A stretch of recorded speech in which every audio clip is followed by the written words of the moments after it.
I hope you all have an awesome day there. This video is going to be dedicated to the redwoods. I've started, sorry, traffic.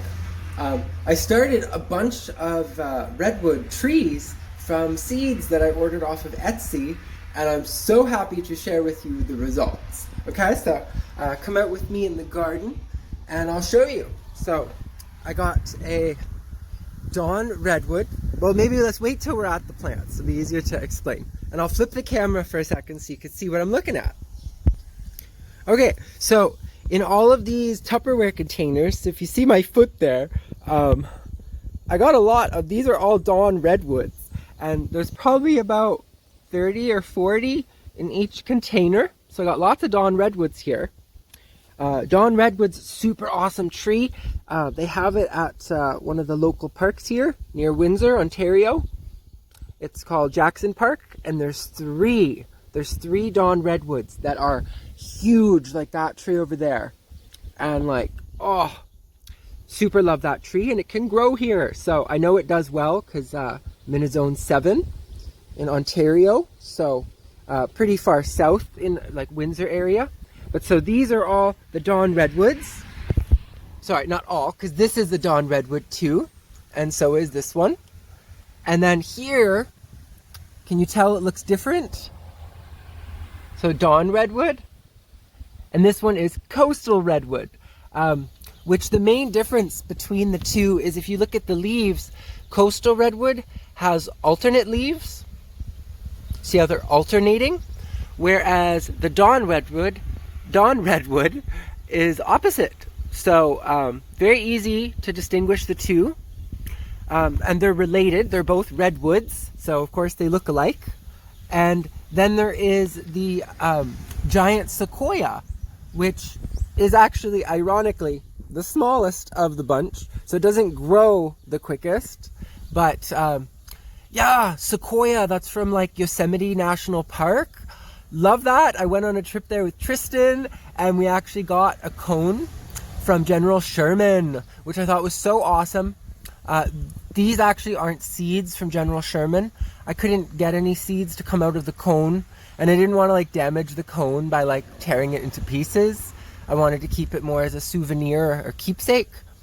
But yeah, so this is a giant sequoia, which is so cool. I love these.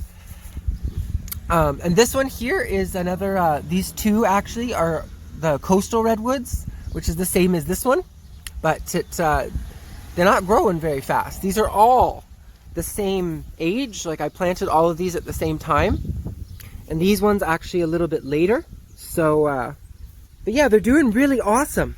And then over here on the other side of the storm cellar, I got some more trees to show you.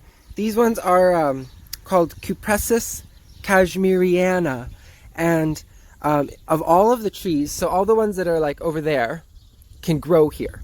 The Cupressus cashmeriana can't go below freezing, so they can't go below 0 degrees Celsius. So, oh, I just absolutely love these though. They're not, the camera isn't doing justice to how beautiful they really are. If you look up pictures of the Cupressus cashmeriana, it's so beautiful, and it can grow into a really huge tree.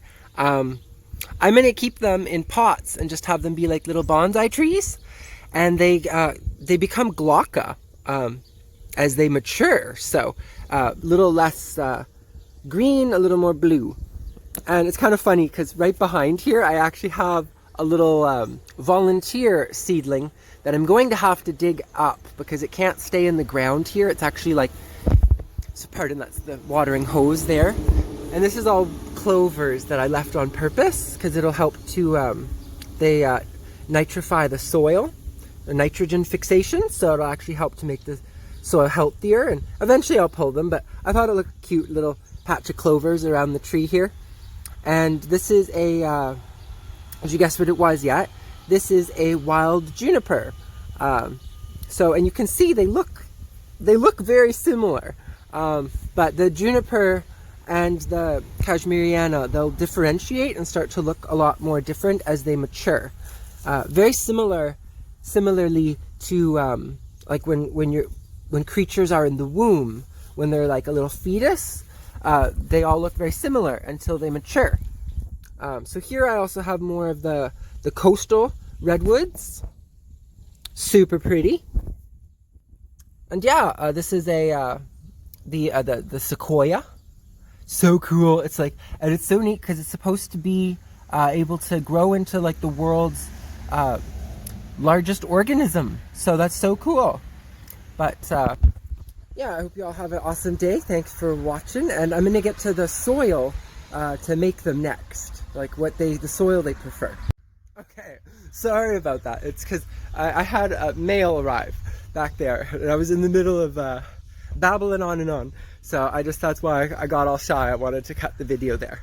But yeah, so I wanted to show you the soil mix that I got prepped here. Okay, so these are the things you're gonna need if you want to pot them up and have them be really healthy. So right here, well, I actually made a little list, but it looks all crinkled. It's actually written on a napkin. So it's the soil for the redwoods. So you're gonna need native soil, peat moss, sheep manure, sand, and Miracle Grow soil.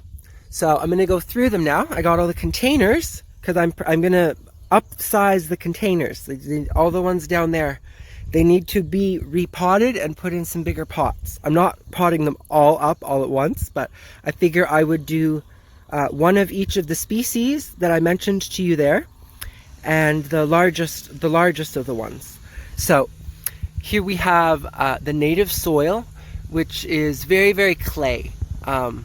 And all redwoods, they all vary from species to species, but all of them do not like clay soil. They prefer more acidic soil. I think it was 4 to 5 in that range, depending on the species, but overall, they all like acidic soil.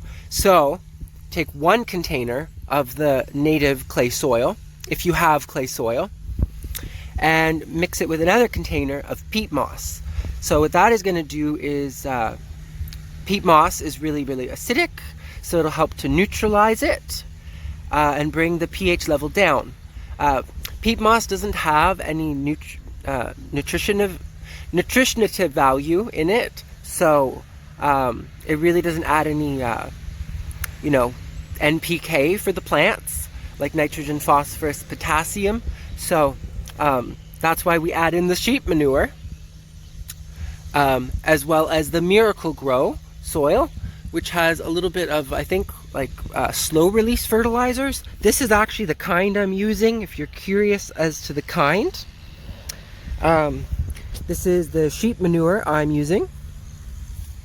And then the sand, this is actually the brand or the type that I'm using. It's all-purpose sand.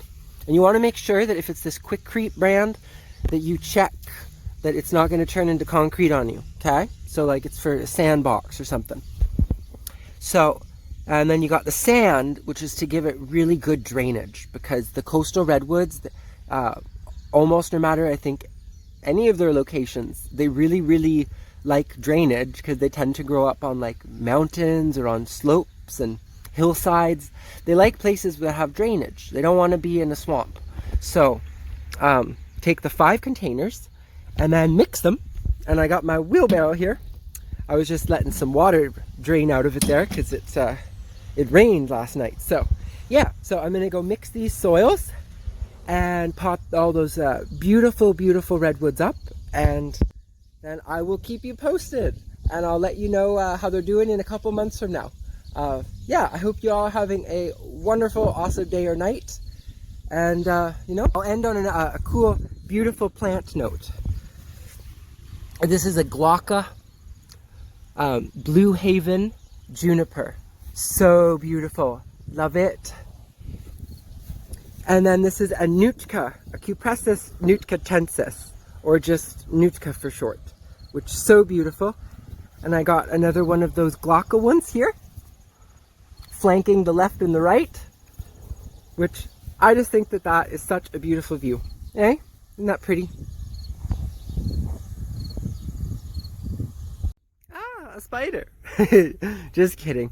It's a metal ornament for the garden. But yeah, I wanted to conclude and show you guys that I got them all potted up. I mixed all that soil together.